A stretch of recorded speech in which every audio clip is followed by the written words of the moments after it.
اعوذ باللہ من الشیطان الرجیم بسم اللہ الرحمن الرحیم رب اشرح لی صدری ویسر لی امری واحلل عقدۃ من لسانی یفقہوا قولی رب اغفر وارحم وانت خیر الراحمین رب انی لما انزلت الی من خیر فقیر اللہم صلی علی سیدنا محمد وعلی آل سیدنا محمد کما صلیت علی ابراہیم وعلی آل ابراہیم انک حمید مجید اللہم بارک علی محمد وعلی آل محمد کما بارکت علی ابراہیم وعلی آل ابراہیم انک حمید مجید۔ آج کا عنوان ہے محمد عربی صلی اللہ علیہ وآلہ وسلم کی کتاب میں کرنیں ابھرتی ہیں۔ دادا کا انتقال ہو چکا ہے، والد، والدہ اور اب دادا بھی دنیا سے رخصت ہو چکے ہیں۔ دادا جاتے ہوئے حضرت ابو طالب کے حوالے کر گئے ہیں۔ اب ہم اس سے آگے ساری چیپٹر میں پڑھیں گے کہ دادا کے بعد حضرت محمد صلی اللہ علیہ وآلہ وسلم کی زندگی چچا کے ساتھ کس طرح سے گزری۔ علم یجد کا یتیما فآویٰ ووجدک ضالا فہدیٰ، سورہ دوحہ میں ذکر آیا ہے۔ محمد، کیا ایسا نہیں کہ اس نے تم کو یتیم پایا تو ٹھکانہ عطا فرمایا، اور راہ حق سے بے خبر پایا تو سیدھا راستہ دکھایا؟ بے شک ایسا ہی ہے۔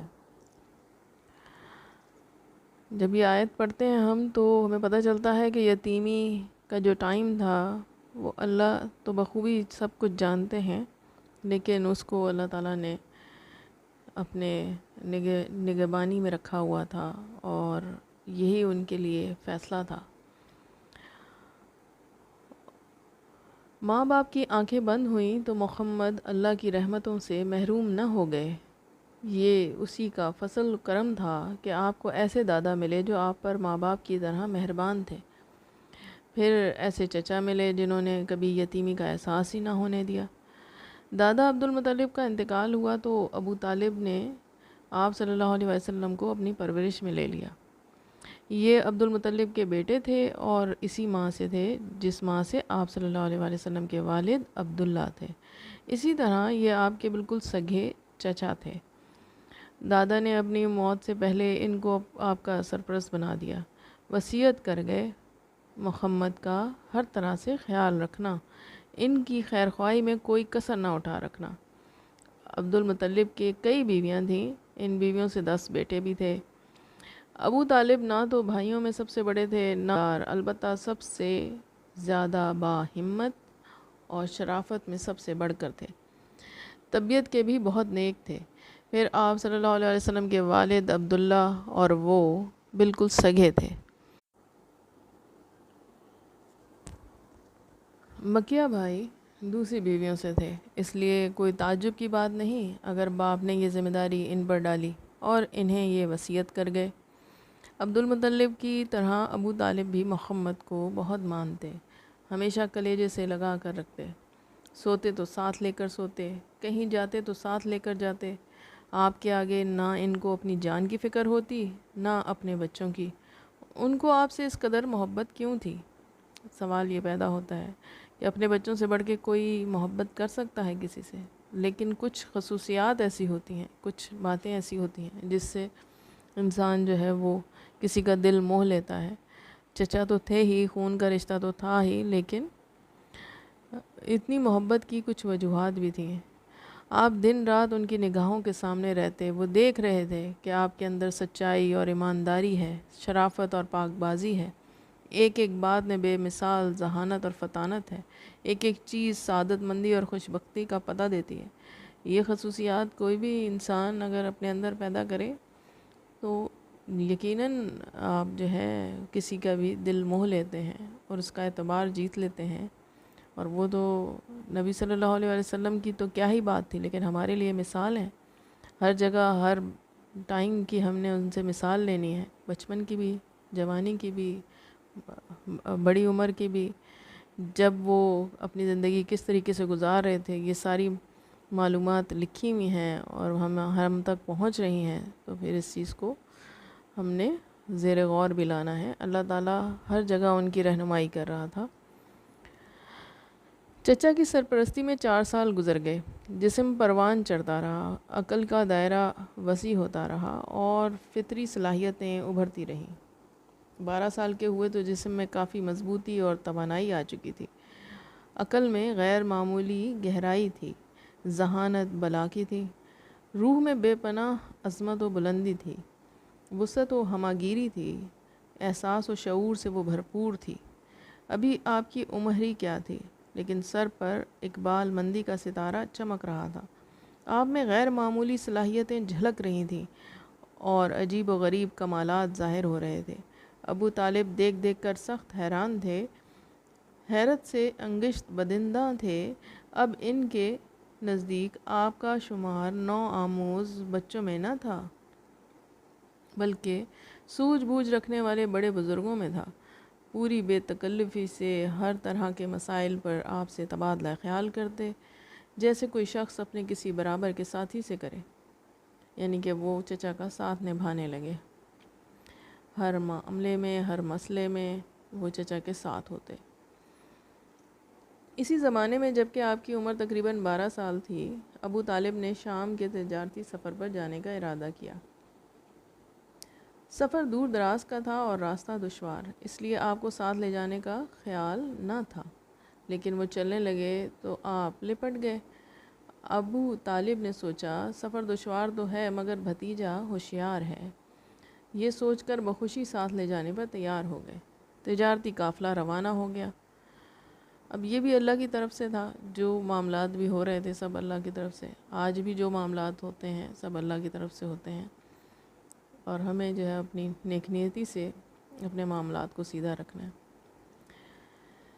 تجارتی قافلہ روانہ ہو گیا۔ قافلے میں آپ بھی تھے۔ راستے میں جو کچھ دیکھتے اس پر غور کرتے اور جو کچھ سنتے اس پر سوچ بچار کرتے اور سب کچھ ذہن میں محفوظ کرتے جاتے۔ قافلہ مختلف علاقوں سے گزرا، بہت سے شہروں میں ٹھہرا، بالآخر شام کی سرزمین میں پہنچ گیا اور وہاں کے ایک مشہور شہر بصرہ میں پڑاؤ ڈال دیا۔ بصرہ میں بحیرہ نامی ایک راہب تھا۔ اس کے گرجا گھر کے پاس ہی ایک سایہ دار جگہ تھی۔ قریش تاجر جب بھی بصرہ پہنچتے وہیں پر ٹھہر کر کچھ دیر آرام کرتے، پھر آڑتیوں اور بیوپاریوں سے ملتے، یعنی اپنی تجارت کا کام شروع کرتے۔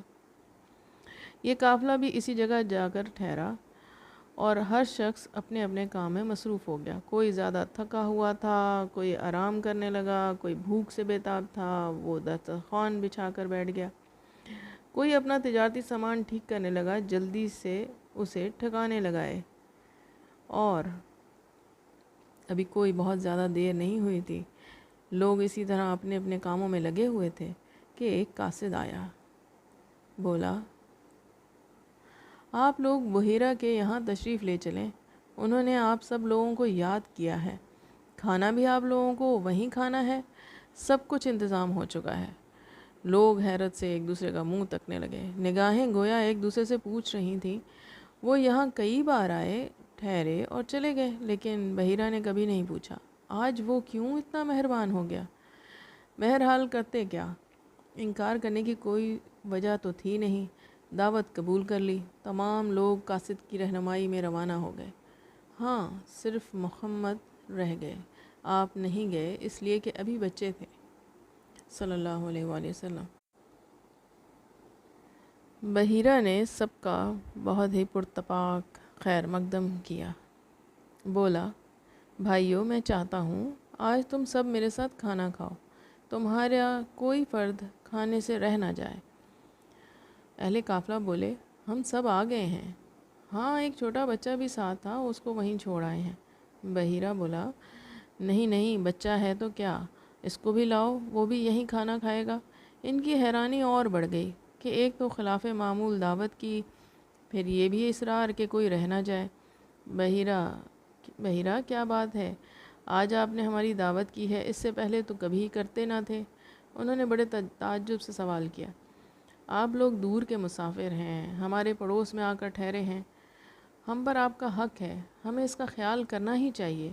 میں نے چاہا آپ لوگوں کی کچھ خاطر ہو جائے، اور کیا بات ہو سکتی ہے؟ بحیرہ نے ٹالنے کی کوشش کی۔ بخدا کوئی بات ہے ضرور، محض اتنی بات تو ہو نہیں سکتی۔ اہل قافلہ کی الجھن بدستور قائم رہی۔ قاصد ابو طالب کے ڈیرے پر گیا، محمد صلی اللہ علیہ وسلم کو ساتھ لے کر آیا۔ بحیرہ اور تمام اہل قافلہ بیٹھے آپ کا انتظار کر رہے تھے۔ بحیرہ کی نظریں محمد پر پڑیں تو جم کر رہ گئیں۔ وہ ٹکٹکی لگائے آپ کو دیکھتا ہی رہا۔ سب نے کھانا کھایا۔ کھانا کھا کر وہ ادھر ادھر پھیل گئے۔ کوئی تو چہل قدمی کر رہا تھا، کوئی گھوم پھر کر بحیرہ کا گرجا گھر دیکھ رہا تھا۔ ایسے میں بحیرہ آپ کے پاس آیا، بولا، بیٹے، تمہیں لات و عزا کی قسم، جو کچھ پوچھوں صحیح صحیح بتلا دینا۔ لات و عزا کی قسم نہ دیجیے، محمد نے فوراً لقمہ دیا۔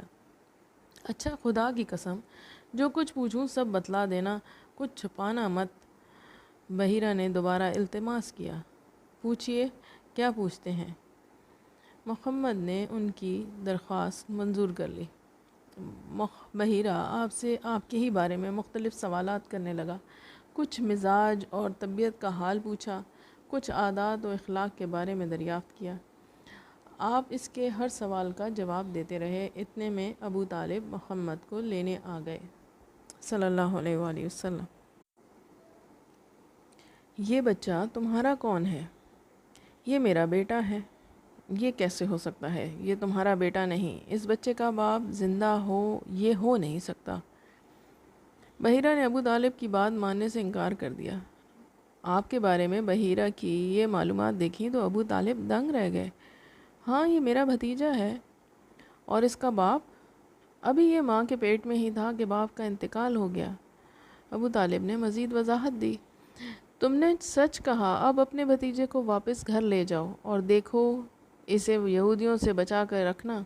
خدا کی قسم، اگر انہوں نے دیکھ لیا، اور جس حد تک میں نے اسے پہچان لیا ہے انہوں نے پہچان لیا، تو اس کی جان کے پیچھے پڑ جائیں گے۔